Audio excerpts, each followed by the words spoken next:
छत्रपती संभाजी महाराजांची संपूर्ण कारकीर्द तेजोमय होती.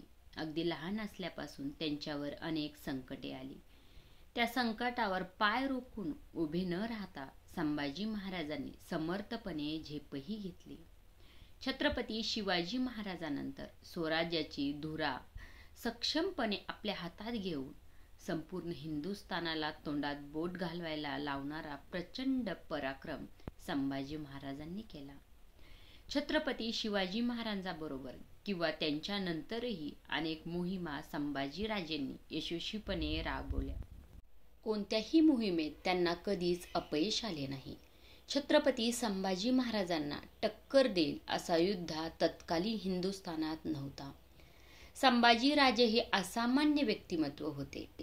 अचाट धैर्य, अजोड पराक्रम, असामान्य शौर्य, प्रयत्नाची पराकाष्ठा, तसेच अनेक भाषावर प्रभुत्व, संस्कृत, पंडित, धर्माभिमानी, व्यासंगी, आदर्श महावीर, समाजकारक, राजकारक, अर्थकारक, धर्मकारक अशा अनेक क्षेत्रात आपले सर्वस्व गाजवणाऱ्या छत्रपती संभाजी महाराजांबद्दल काही गोष्टी आपल्याला माहीत असायलाच हव्यात. हेच आजच्या व्हिडिओमध्ये आपण जाणून घेणार आहोत. त्यामुळे व्हिडिओ शेवटपर्यंत नक्की पहा आणि असेच नवनवीन व्हिडिओ पाहायला आवडत असतील तर चॅनलला जरूर सबस्क्राईब करा. चला सुरू करूया आजच्या व्हिडिओला. संभाजीराजांचा जन्म 14 मे 1657 रोजी किल्ले पुरंदर येथे झाला. युगपुरुष छत्रपती शिवाजी महाराजांना पुत्ररत्न झाले. शिवाजी महाराजांचे संभाजीराजेवर अपार प्रेम होते. नशिबाचे दशावतार संभाजी महाराजांनी अगदी लहानपणापासूनच भोगले. संभाजीराजे 2 वर्षाचे असताना सईबाईचे अकाली निधन झाले. त्यानंतर त्यांचा संभा राजमाता जिजाऊंनी केला. केशव भट आणि उमाजी पंडित यांनी संभाजीराजेंना उत्तम शिक्षण दिले. सुरुवातीच्या काळात त्यांची सावत्र आई सोयराबाई यांनीही त्यांच्यावर खूप माया केली. अनेक ऐतिहासिक नोंदीप्रमाणे संभाजीराजे अत्यंत देखणे आणि शूर होते. लहान असल्यापासूनच संभाजी महाराजांनी राजकारणातील डावपेच, गनिमी कावा अगदी भराभर आत्मसात केली होती. छत्रपती शिवाजी महाराज आग्रा मोहिमेवर गेले असताना त्यांनी संभाजीराजेंनाही सोबत घेतले होते. त्यावेळी संभाजीराजे अवघ्या 9 वर्षाचे होते. छत्रपती शिवाजी महाराजांच्या अनेक गोष्टी त्यांनी जवळून पाहितल्या होत्या. शिवाजी महाराज आग्र्याहून सुटल्यानंतर त्यांनी संभाजी महाराजांना मथुरेत ठेवले होते. संभाजीराजे सुरक्षित स्वराज्यात आणण्यासाठी संभाजीराजेंचं निधन झाल्याची अफवा महाराजांनी पसरवून दिली होती. त्यानंतर 20 नोव्हेंबर 1666 रोजी अगदी सुखरूपपणे ते पुन्हा राजगडास पोहोचले. आग्र्याहून रायगडावर पुन्हा परत येताना संभाजीराजेंनी केलेल्या बुद्धिचातुर्याच्या अनेक कथा प्रसिद्ध आहेत. त्यांच्याविषयी आणखी एक गोष्ट म्हणजे छत्रपती संभाजी महाराजांनी दिलेल्या काही दानपत्रावरून त्यांच्या संस्कृत ज्ञानाविषयी माहिती मिळते. संभाजीराजांनी अवघ्या 14व्या वर्षी बुधभूषण हा ग्रंथ लिहिला होता. 3 भागातील बुधभूषण या ग्रंथात काव्यालंकार, शास्त्रे, संगीत, पुराणे, धनुर्विद्या याचा अभ्यास केल्याचा उल्लेख आहे. तसेच राजा आणि त्यांचे गुण, राजाचे मदतनीस, राजाचे सल्लागार, राजाचे कर्तव्य, राजभाषा, मुख्य प्रधान राजपुत्र, त्यांचे शिक्षक, त्यांचे कर्तव्य, कोश, दुर्ग, सैन्य, हेर, नोकर वगैरेंची माहिती दिली आहे. याशिवाय गागा भट्टाकडून नीतिपर समन्वय हा ग्रंथ संभाजीराजेंनी लिहून घेतला. धर्मकल्पनाता हा धर्मशास्त्रावरील ग्रंथ केशव पंडिताने संभाजीराजेसाठी लिहिला. युद्धकलेतील नैपुण्यतेबद्दल ॲबेकेरे या परकीय लेखकाने संभाजी महाराजांची प्रशंसा केली आहे. यावरून संभाजी महाराजांचा अफाट बुद्धी, ज्ञान, अनेक भाषावरील प्रभुत्व, धर्माभिमान याचा अंदाज लावता येऊ शकतो. संभाजी महाराजांविषयी आणखी एक गोष्ट म्हणजे छत्रपती संभाजी महाराज हे राज्यकारभारातही अत्यंत निपुण होते. ते कुशल संघटक होते. छत्रपती शिवाजी महाराजांप्रमाणेच पुढे छत्रपती झाल्यावर संभाजी महाराजांनीही अष्टप्रधान मंडळाची नियुक्ती केली होती.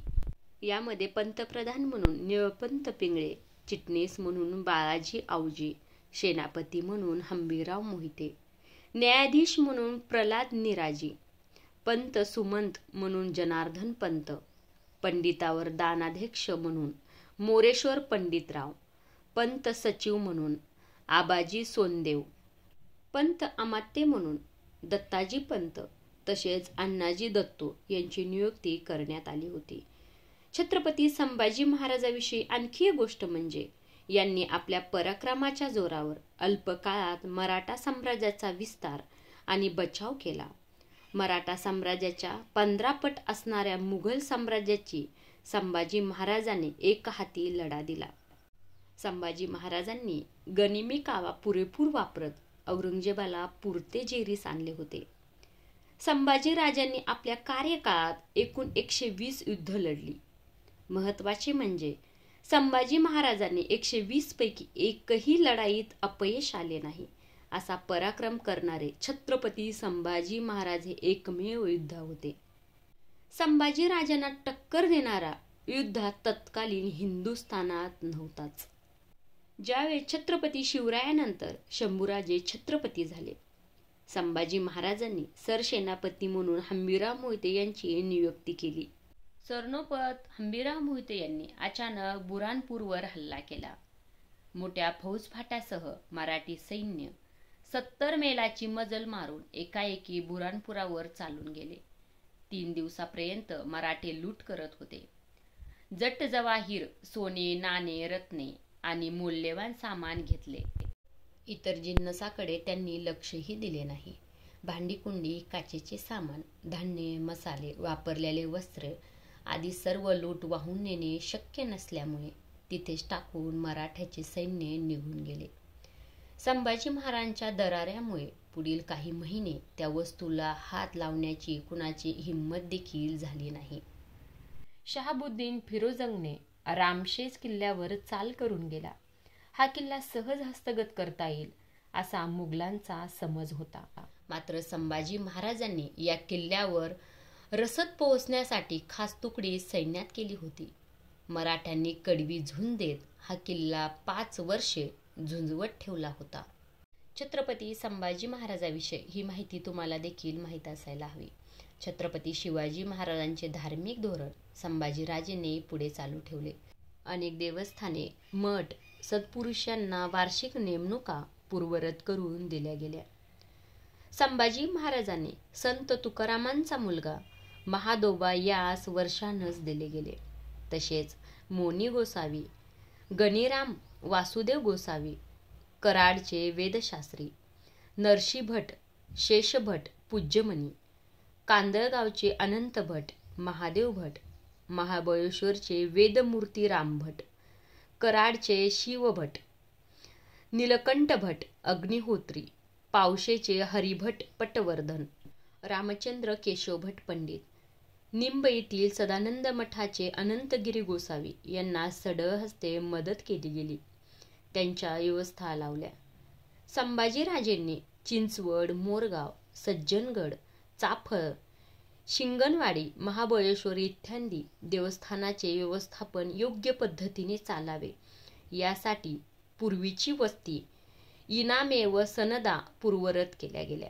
एकूण धार्मिक कारभाराकडे ते जातीने लक्ष घालत असत. असे आपले शंभूराजे. नंतर मात्र घात झाला. 1689च्या सुरुवातीला छत्रपती संभाजीराजेंचा मेहुणा गणोजी शिर्के आणि औरंगजेबाचा सरदार मुग्रब खान यांनी संगमेश्वरवर हल्ला केला. मराठ्यात आणि शत्रूच्या सैन्यात चकमक झाली. मराठ्याचे संख्याबळ कमी होते. प्रयत्नाशी शर्थ करूनही मराठे शत्रूंचा हल्ला परतून लावू शकले नाहीत. परिणामी शत्रूने संभाजी महाराजांना जिवंत पकडण्यात मुघलांना यश आले होते. संभाजीराजे आणि कवी कलश यांना औरंगजेबापुढे बहादूरगड येथे नेले. संभाजीराजेंनी धर्मांतर केल्यास जीवदान देण्याची अट औरंगजेबाने घातली होती. मात्र संभाजीराजेंनी त्यांना स्पष्टपणे नकार दिला. औरंगजेबाने असह्य अत्याचार होऊन देखील 40 दिवसांनी फाल्गुन अमावस्या म्हणजेच 11 मार्च 1689 रोजी संभाजी महाराजांची प्राणज्योत अखेर मालवली. असह्य यातना सहन करूनही संभाजीराजांनी स्वराज्यनिष्ठा आणि धर्मनिष्ठा सोडली नाही. म्हणून त्यांना अखंड भारतवर्षाने धर्मवीर ही पदवी बहाल केली होती. असे आपले शंभूराजे. ही तुम्हाला माहिती कशी वाटली हे कमेंट करून सांगायला विसरू नका. आणि हो, असेच नवनवीन व्हिडिओ पाहायला आवडत असतील तर चॅनलला जरूर सबस्क्राईब करा. धन्यवाद.